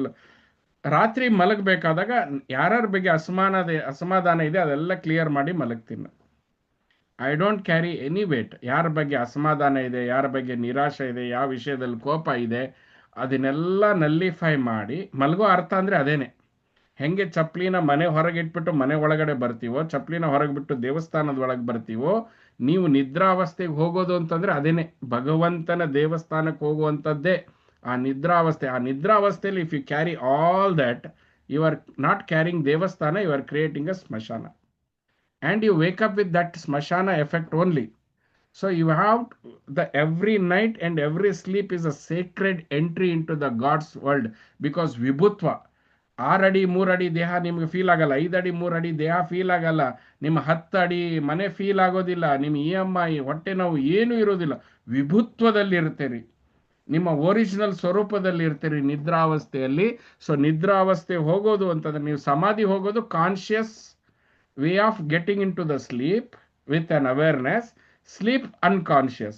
So make every sleep is a conscious process. So every sleep becomes a samadhi by itself. So ಇದು ಯಾರು ವರ್ಕ್ ಮಾಡಬೇಕು? ಇದು ಇನ್ನೊಬ್ರಿಗೆ ಇಂಪ್ರೆಸ್ ಮಾಡ್ಲಿಕ್ಕಲ್ಲ, ಮನೆಯವ್ರಿಗೆ ಇಂಪ್ರೆಸ್ ಮಾಡೋದಕ್ಕಲ್ಲ, ನಿಮಗೆ. So you have to promise me, ಇವತ್ತು night ಮಲಗುವಂಥ ವಿಶಾಲಾಕ್ಷಿ ಶೆಟ್ಟಿಯವರು ನಾಳೆ ಬೆಳಗ್ಗೆ ಸೇಮ್ ಇರಬಾರ್ದು. ಇವತ್ತು ರಾತ್ರಿ ಮಲಗುವಂಥ ಭಾರತಿ ಅಮ್ಮ ಬೆಳಗ್ಗೆ ಹೇಳ್ಬೇಕಾದಾಗ you have to be renewed one, updated one. Sumangali ಆಗಿರ್ಬೋದು, ರಾಜೇಶ್ವರಿ ಆಗಿರ್ಬೋದು, ಹೇಮಾವ್ರ ಆಗಿರ್ಬೋದು. You sleep a same person, but you should not wake up a same person. You should wake up like a Buddha. Wake up like a. ನಮ್ಗೇನಾಗ್ಬಿಟ್ಟಿದೆ ಅಂತಂದ್ರೆ, ನೀನು ಹಂಗಿದೆಯಾ ಅಂತ ಹಂಗೆ ಇರೋದಕ್ಕೆ ಪ್ರೂವ್ ಮಾಡ್ತಾ ಇರ್ತೀವಿ ನಾವು. ಅವ್ರು ಯಾರೋ ನಿಮ್ಮನ್ನು ದಡ್ಡಿ ಅಂದ್ರೆ ದಡ್ಡಿ ಥರನೇ ಇರೋದಕ್ಕೆ ನೀನು ಹಿಂಗೆ ಅಂತ ಅದನ್ನೇ ಕ್ಯಾರಿ ಮಾಡಿಕೊಂಡು EMI ಲೆವೆಲಲ್ಲಿ ಅಪ್ಡೇಟ್ ಮಾಡ್ಕೊಂಡು ಬರ್ತಾ ಇದೀವಿ. ಅಪ್ಡೇಟ್ ಆಗೋದಲ್ಲ, ರಿನ್ಯೂ ಆಗ್ಬೇಕು ನಾವು. We have to renew our self. ನಮ್ಮ ಪರ್ಸನಾಲಿಟಿ ಹಿಂದೆ ತಿರುಗಿ ನೋಡಿದಾಗ 1 ವರ್ಷದ ಹಿಂದೆ ಯಾರಾಗಿದ್ವಿ ನಾವು, ಇವತ್ತೇನು ಇದು ಬಹಳ ಜನ ಹೇಳ್ತಾರೆ it is because of workshops ಅಂತ. ಹೌದು, it is not because of workshops, it is a right knowledge you took on a right time ಅಷ್ಟೇ. ಕ್ರೆಡಿಟ್ ವರ್ಕ್ಶಾಪ್ ಮಾಡಿರೋ ನಮಗಲ್ಲ, ಕ್ರೆಡಿಟ್ ನಿಮಗೆ. ರೈಟ್ ಟೈಮಿಗೆ ನೀವು ಬಂದ್ರಿ, ರೈಟ್ ಟೈಮಿಗೆ ನಾಲೆಜ್ ಸಿಕ್ತು, ರೈಟ್ ಟೈಮಿಗೆ ಅಪ್ಲೈ ಮಾಡಿದ್ರಿ. The credit should be taken to you. And what is ಸಾಧನ, ವಾಟ್ ಈಸ್ ಅನುಷ್ಠಾನ, ತಿಳಿದಿದ್ದನ್ನು ಆ ತಿಳುವಳಿಕೆನ ನಡವಳಿಕೆಯಲ್ಲಿ ತೆಗೆದುಕೊಂಡು ಹೋಗೋದೇ ಅನುಷ್ಠಾನ. ಸೊ ನಾವಂಥ ಅನುಷ್ಠಾನವನ್ನು ಮಾಡೋಣ, ಅನುಷ್ಠಾನಿತರಾಗಿರೋಣ, ಕಷ್ಟ ಸುಖಗಳನ್ನು ಹಂಚ್ಕೊಳ್ಳೋಣ, ಈ ಜೀವನದ ಸತ್ವನ, ಮಾಯೆ, ಭ್ರಮೆಯನ್ನು ತಿಳ್ಕೊಳ್ಳೋಣ, ಜೀವನ್ ಮುಕ್ತರಾಗೋಣ. And please know that sorrows are real, pains are real. When it comes become ದ್ರಷ್ಟಾಭಾವ, ಇಲ್ಲ ಎಂಜಾಯ್. ಅದಕ್ಕೆ ಯಾರು ಬೇಜಾರು ಮಾಡ್ಕೊಳ್ಳಲ್ಲ ಅಂದರೆ ಒಂದು ಮಾತು ಹೇಳ್ತೀನಿ. ನರಸಿಂಹರಾಜು ಅವ್ರಿಗೂ ನಾವಿಬ್ಬರು ಮಾತಾಡ್ಕೋತೀವಿ, ಟು ಅಡಲ್ಟ್ ಮೆನ್ ಮಾತಾಡ್ಕೋತೀವಿ. ನೀವು ಮಾತೇರು ನನ್ನ ಮಾತನ್ನ ಕ್ಷಮಿಸ್ಬಿಡಿ. ವೆನ್ ಇಟ್ ಈಸ್ ಇನ್ಎವಿಟೇಬಲ್, ಅದು ಹೇಳ್ತಾರಲ್ಲ, when rape is inevitable enjoy it ಅಂತ ಹೇಳ್ತಾರೆ. When pain is inevitable enjoy it. ಇನ್ನೇನು ಮಾಡೋಕ್ಕಾಗತ್ತೆ, ನೋವೇ ಅನುಭವಿಸ್ಬೇಕು. ಬೇಡ ಗಿಡ ಅಂದರೆ ಬಿಡೋದಿಲ್ಲ, ಆಯ್ತು ಅದನ್ನೇ ಎಂಜಾಯ್. ಎಷ್ಟು ನೋವು ಬರ್ತಾ ಇದೆ, ಯಾವ ಪೀಕ್ ಫ್ರೀಕ್ವೆನ್ಸಿಯಲ್ಲಿ ನೋವು ಬರ್ತಾ ಇದೆ, ಪಾಯಿಂಟ್ ಆಫ್ ದ ಪೇನ್. ನಾ ಇದೇ ಮಾಡ್ತೀನಿ honestly. I suffer. I don't suffer any pain. I experience pain, and it is beautiful. It is healing. Every pain is healing you. Every pain is waking you up. Suffering is not doing. So suffering na bitpidi, pain na enjoy ಮಾಡಿ. So ನಮ್ಮ ತಾಯಿ ಆ pain enjoy ಮಾಡದೇ ಇದ್ರೆ ನನಗೆ ಹುಟ್ಟು ಆಗ್ತಾನೆ ಇರಲಿಲ್ಲ. ಆ ಪ್ರಕೃತಿ ಪೇನ್ನ ಎಂಜಾಯ್ ಮಾಡಲಿಲ್ಲ ಅಂದ್ರೆ ನಮ್ಮನ್ನು ಸೃಷ್ಟಿ ಮಾಡ್ತಾನೆ ಇರಲಿಲ್ಲ. ಸೊ ಪೇನ್ ಅಲ್ಲಿ there is a lesson, and then once you understand the pain, you enjoy the pain. Because we reject the pain. ಅದು ದ್ವೈತ ಮಾಡ್ಕೋತೀವಿ. ಈ ಪೇನ್ ಬೇಡ ಬೇಡ ಬೇಡ, ಪೇನ್ ಇರುತ್ತೆ, ಬೇಡ ಬೇಡ ಬೇಡ. It creates a suffering, rejection. ಆವಾಗ ಏನಾಗುತ್ತೆ, ಆ ರಿಟೋರೇಟ್ ಮಕ್ಕಳು ಮಾಡ್ದಂಗೆ. ಮಕ್ಳು ಏನು ಮಾಡ್ತೇವೆ, ಬೇಡ ಬೇಡ ಅಂದ್ಕೊಂಡು ಒಡೆದಾಡ್ಕೊಂಡು ತಲೆ ಎಲ್ಲ ಬಿಡ್ಕೊತವೆ. ಬೇಡ ಅನ್ನೋದು ಒಂದು, ಒದ್ದಾಡೋದು ಇನ್ನೊಂದು, ಅದಕ್ಕೆ ತಲೆ ಠಗ್ ಅಂತ ಹೊಡ್ಕೊಳ್ಳುತ್ತೆ. ಸೊ ಇದು ನಾವು ಅದೇ ಮಾಡ್ತಾ ಇದ್ದೀವಿ. ಪೇನ್ ವಿರುದ್ಧ ಹೋಗಿ ಸಫರಿಂಗ್ನ ಎಂಜಾಯ್ ಮಾಡ್ತಾ ಇದ್ದೀವಿ. Enjoy the pain, drop the suffering. So we will meet next week and will work towards awareness practice. ನಾಳೆ ದೃಗ್ದೃಶ್ಯಕ ವಿವೇಕ ಕಂಟಿನ್ಯೂ ಆಗುತ್ತೆ. ಅಲ್ಲಿಗೆ ಬನ್ನಿ, ಸೋಮ ಕ್ಲಾಸಸ್ಸಿಗೆ ಬನ್ನಿ, ಮತ್ತೆ ದೃಗ್ದೃಶ್ಯ ವಿವೇಕ ಕಂಟಿನ್ಯೂ ಮಾಡೋಣ. ಅಲ್ಲೂ ಬಹಳಷ್ಟು ಭ್ರಮೆಗಳ ಆವರಣವನ್ನು ತೆಗೆದುಹಾಕುವಂಥ ಪ್ರೋಸೆಸ್ ಬರುತ್ತೆ. ನಾವೆಲ್ಲ ಕಲಿಯೋಣ. Every day towards, one day towards ಮುಕ್ತಿ. ದಟ್ ಈಸ್ ಅ ರಿಷಿ ಟ್ರೈಬಿಯನ್ ಮಂತ್ರ. Every next day is one step near mukti. Thank you so much. God bless you. Sarve jana sukhino bhavantu. Shri Krishna arpanamastu. Thank you.